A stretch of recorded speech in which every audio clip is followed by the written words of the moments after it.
सुन ले रे नादान मतलबी देहु पाकिस्तान, सुन ले नादान परिंदा देहु पाकिस्तान की जान हवे हो। अच्छा कौन कौन देश के चाहने वाले जो हाथ उठाएंगे बोले भारत माता की जय, जय हिंद, जय हिंद।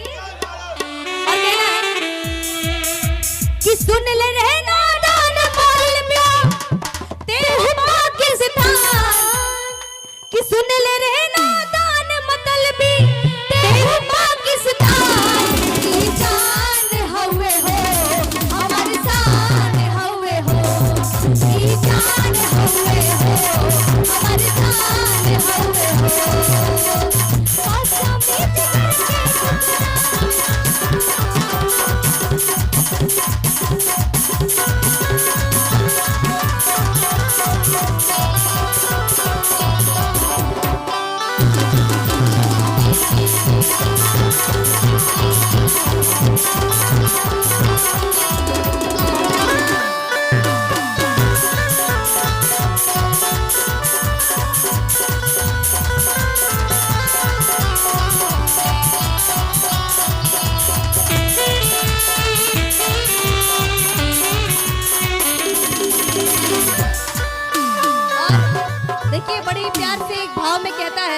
बेटा जो बॉर्डर पे रहता है और वो अपनी माँ से कहता है जय वो अपनी माँ से कहता है और सोचता है मन में, कहता है क्या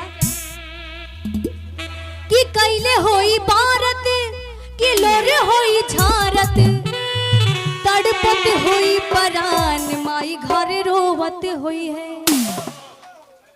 कि कैले होई भारत लोरे होई झारत, तड़पता अरमान माई घर रोवत होई, लगल होई हमारे पता माई घर रोवत होई, लगल होई हमारे पता माई घर रोवत होई है।